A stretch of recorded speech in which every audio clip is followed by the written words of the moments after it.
Black Lives Matter is a big deal in 2020, coincidentally enough, again during an election.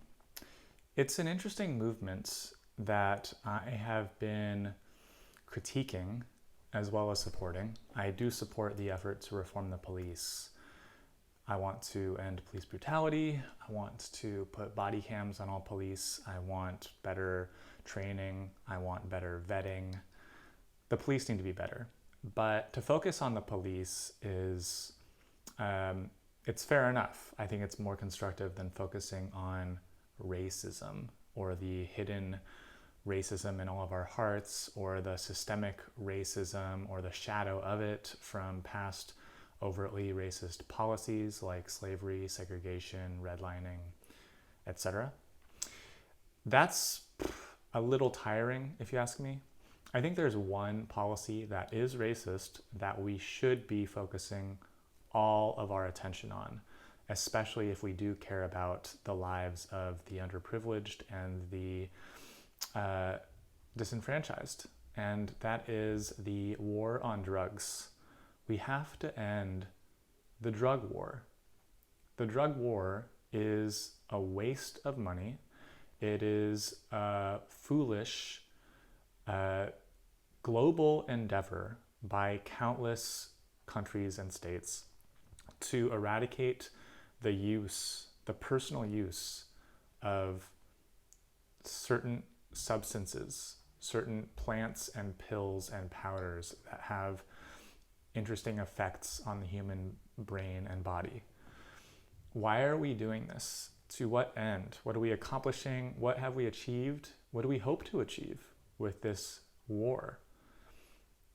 We're achieving nothing but distress, calamities across communities, and we are populating prisons with a disproportionate amount of minorities, all because we're criminalizing the possession of drugs.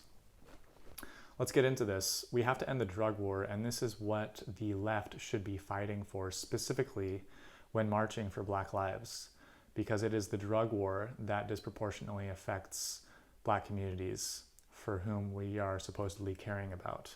If we really care, we have to be specific in our target, and that target should be to decriminalize all drugs and hopefully legalize many of them. I am coming at this right now from a social justice point of view. I'm going to come at it again from a fiscally conservative point of view and from a civil liberties point of view.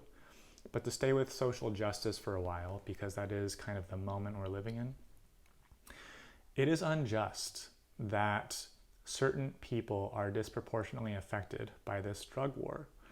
I've always grown up thinking this with my friends, that we could smoke weed in our suburban homes and apartments freely and not worry too much about getting arrested, whereas some kid on the wrong corner in the city can get harassed and arrested for having like $20 worth of weed. It's ridiculous. It's unjust. And when I think about it now as an adult, it does make some sense that this certain corner is probably a high crime area, that the police might be surveilling and patrolling the area for violent crime, which is appropriate for police. Their job is to prevent, curtail, and limit violence. And that is what crime should be considered to be. Petty theft, mugging, robbery, armed robbery, grand theft auto, grand larceny, assault and battery, rape, murder. Those are crimes, obviously. And our liberal society is right to criminalize these kind of activities that infringe on other people's well-being. That's good. We should all be wanting the cops to prevent this sort of thing. And actually, Black communities and neighborhoods want more policing because of this, not less. But the reason I think that this certain politically activist movement right now does want less policing is because of how bad policing is, but also because of what is being policed. When we police drug possession, or selling, we're policing the wrong thing. We're policing an entrepreneurial activity. We're policing a market. We have a market. We have a stock market. We have a robust global production of goods and services that we trade very vibrantly. And I think that the world is better off for it. I think it's great that we trade so much and that capitalism has actually brought wealth to a lot of places and continues to do so. But obviously capitalism is fraught with unforeseen problems. Workers' rights being impeded upon without historical strong unions fighting for better wages and better hours and better conditions. Unsafe products, dangerous services that, if left unchecked, can hurt populations, which is why government intervention is very necessary quite often. Monopolies that gouge their customers, that take over villages and cities. There's all sorts of ways that capitalism runs awry.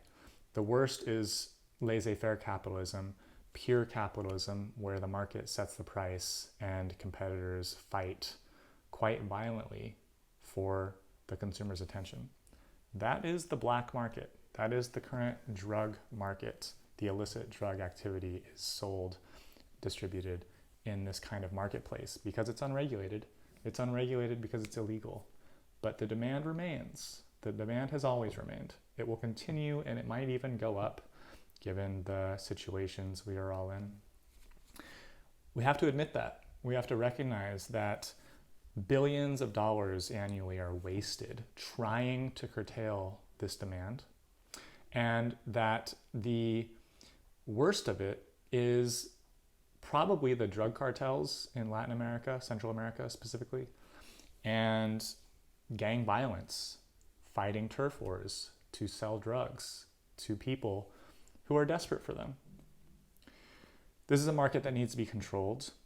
It's a market that needs to stop being policed by the police forces throughout the country of the USA and the world.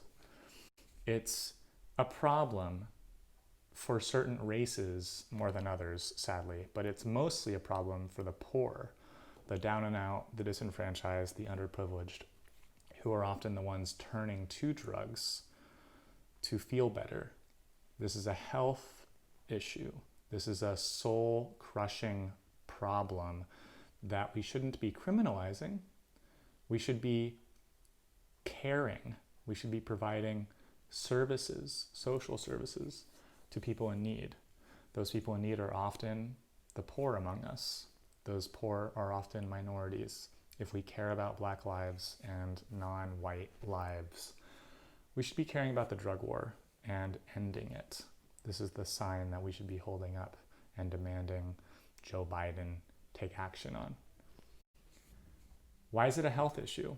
Well, think about it. All substances are health issues, food and drugs. The U.S. Food and Drug Administration oversees the safety and making sure that it's created and distributed properly so that we don't hurt ourselves, so that we don't eat contaminated products, that we don't put toxins into our body needlessly. It's really too bad that only a handful of plants and pills and powders are outside the jurisdiction of the FDA. For some reason, this plant we can eat, this plant we can grow in our apartment, no problem, and this one is a Schedule I drug that carries with it fierce, ridiculous mandatory minimum sentencing in courts in most states still. Fortunately, that is changing. California, the West Coast, Colorado, and others are pushing through recreational cannabis policies that decriminalize and even legalize that plant. But most other illicit drugs remain criminal and carry with them really dangerous penalties. And when you have such penalties, only the most desperate among us will traffic in these endeavors. They'll do so for obvious reasons, just like any entrepreneur might enter a market for great profit. Obviously, the risk involved is the criminal aspect of getting arrested, of getting put away for way too long, separated from your family and community. This is a problem. And again, if we care about people, we have to recognize that they'll make money as best they can, however they can, and that criminalizing this activity accomplishes nothing. It accomplishes nothing. It was started probably on racist grounds 100 years ago when opium was outlawed in California to impede the Chinese community. Marijuana, as it was then suddenly called, to impede the Mexican communities. Cocaine and heroin following suit. Housewives could no longer do these drugs because black people were doing them. And Harry Anslinger, especially working for the government, this thuggish mob character, going from alcohol prohibition to then all of drugs prohibition that continues to this day. This is all covered in an amazing book, by the way, called Chasing the Scream by Johann Hari. Read that book. It goes in depth on everything I'm talking about here in a cursory way. There are racist roots to the drug war that are continuing to this day. The whole school to prison pipeline, really bypassing school in order to trade drugs instead on the street. This is a problem, obviously, and if we care about it, we should be ending the drug war. The racist aspect is the law itself that criminalizes drug use. There's nothing wrong with taking drugs. We all know that. We all have a beer after work or a few glasses of wine to celebrate an occasion. We might smoke weed and get high to relax. We might do even more as we're young and partying. It's nice to expand your mind, to alter your consciousness. We all escape reality to some degree, at whatever degree might be necessary. If we do it too much, we might become addicted. We might have nothing else in life. We might be really down and out on hard times. This is a health concern. We need to offer such people compassionate care. We need to offer them safe houses to do drugs, to inject perhaps not their heroin, but something as a substitute, to do so cleanly in a healthy way. We need to get people on programs to rehabilitate them. Prison doesn't rehabilitate. Prison punishes. Why are we punishing drug use? Doesn't make any sense.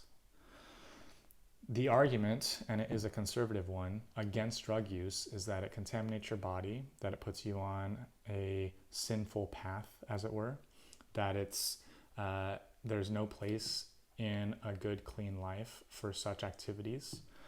And I don't agree with this, but I can appreciate it from the point of view of a caring parent or a more upstanding friend.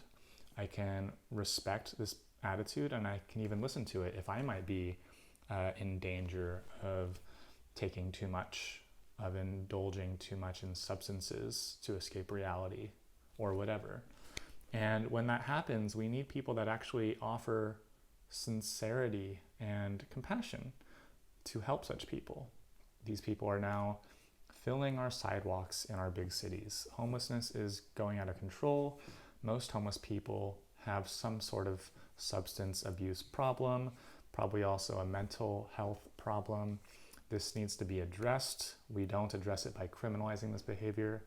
We address it by offering compassion and a place to go and a social worker. We have to approach these things in this spirit.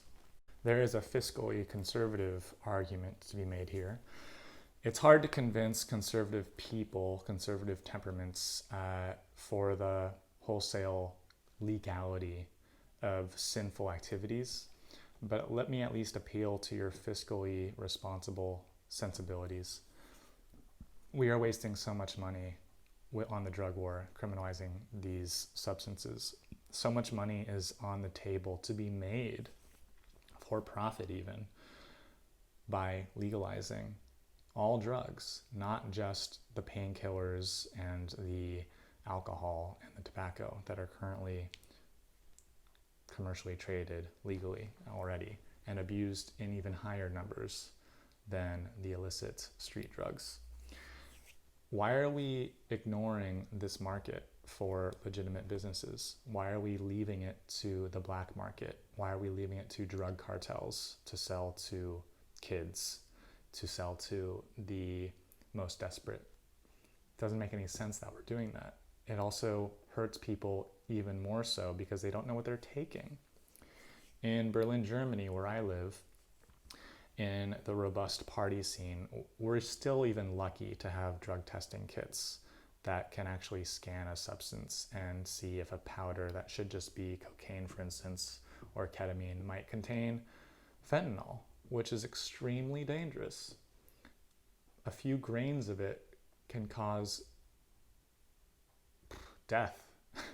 It's no laughing matter, is it? And this is happening too often.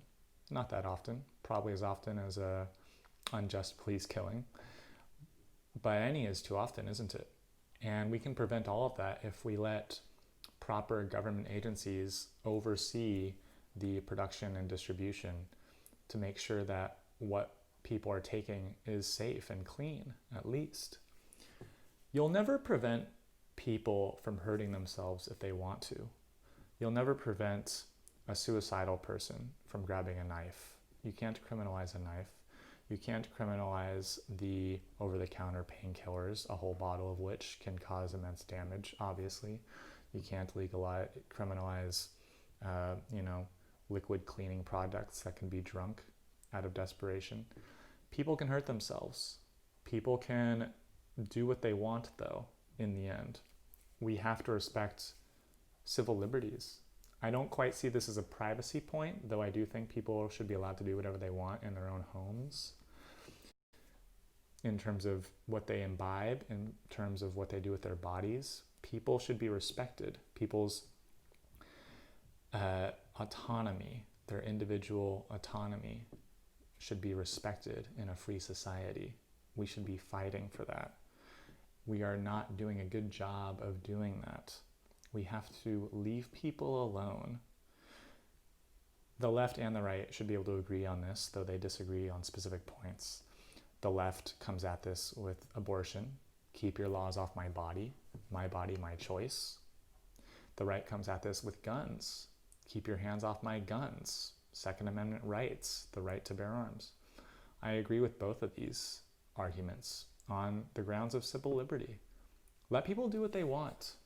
And how is somebody taking drugs affecting anybody else? What's the difference between cooking a meal and cooking drugs?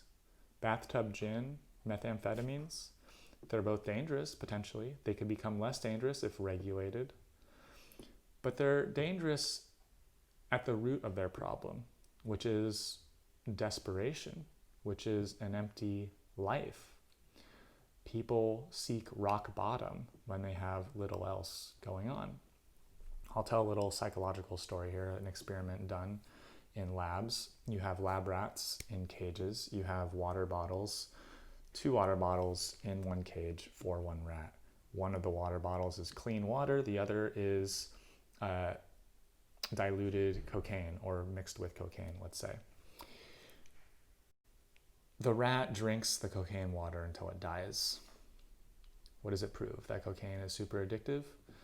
Actually, when compared to this next study, one wonders. You put that same rat into a different cage, still the 2 bottles of water, one with cocaine, but now in that cage are a lot of other things. Plants, one of those roller things, maybe even a friend or a lover to have sex with. And suddenly this rat has a lot to live for. It's not just in an empty cage. And suddenly it drinks the clean water. It ignores the cocaine water. It tastes it, but it intuits that maybe it's not the best thing for it and that it doesn't need this kind of high anymore. We are those rats. We have the option to do the cocaine water.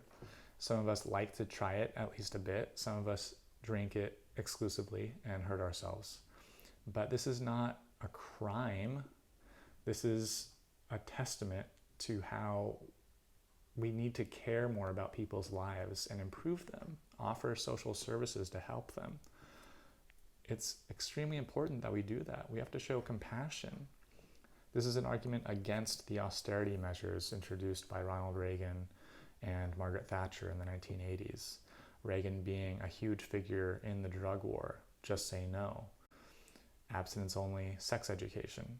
This man and his wife Nancy and his administration of neocons has infiltrated our otherwise free society, live and let live attitude with this puritanical, finger-wagging, annoying conservative behavior of meddling in people's personal spaces. Get out of here with that. In between Reagan and Harry Anslinger, who kind of shared this like creepy, obsession with other people's lives, you had Richard Nixon in the 60s, who really started up the drug war in a big way, making drugs public enemy number one. His angle was a little more pernicious. He was out for the votes of the fearful public. He preyed on racism against black people, but also against hippies, more of a prejudice against this kind of freakish left who were doing drugs, especially mind-expanding drugs. And you had, against this counterculture, an extremely oppressive mainstream that ramped up in the 70s and then the 80s again with Reagan. And it's just sad to know how far we've been held back by these stupid policies that, again, have accomplished nothing but suffering. Stupid, pointless suffering on top of suffering. It's one thing to recognize that people on drugs might be suffering. It's a fair point. It could be true, but it doesn't mean that the drugs must be criminal. It means that people need help. That's what it means. Drugs are just things that people like to do, just like anything. A hula hoop, a trampoline, a roller coaster, becoming a foodie, eating gourmet food, eating fast food. That's not good for your body. People do things, it's not the fault of this stuff. I mean, who's to even say what drugs are illicit and which aren't? There are so many prescription drugs that are more hardcore than things that are criminal. Nobody overdoses on cannabis. Nobody. It's not physically possible. People overdose on alcohol all the time. So we have this wildly inconsistent prohibition on very random substances found naturally on Earth or made in labs. But people are allowed to make things. People are allowed to tool around in their garages and in their sheds. It's not a problem so long as it doesn't hurt anybody. Even toying around with mechanics, no matter what they're making, is no problem, unless they're trying to detonate it in a public space. Okay, draw the line. Maybe monitor it. But let people do what they want, Let people do what they want. Help the people in need. Offer them services and care. And stop wasting money. It's just stupid. End the drug war. If you care about Black lives, if you care about all lives, if you care about money, if you care about your personal well-being and your liberty, end the war on drugs. My name's Keith. I'm thinking aloud. Until next time. Ciao.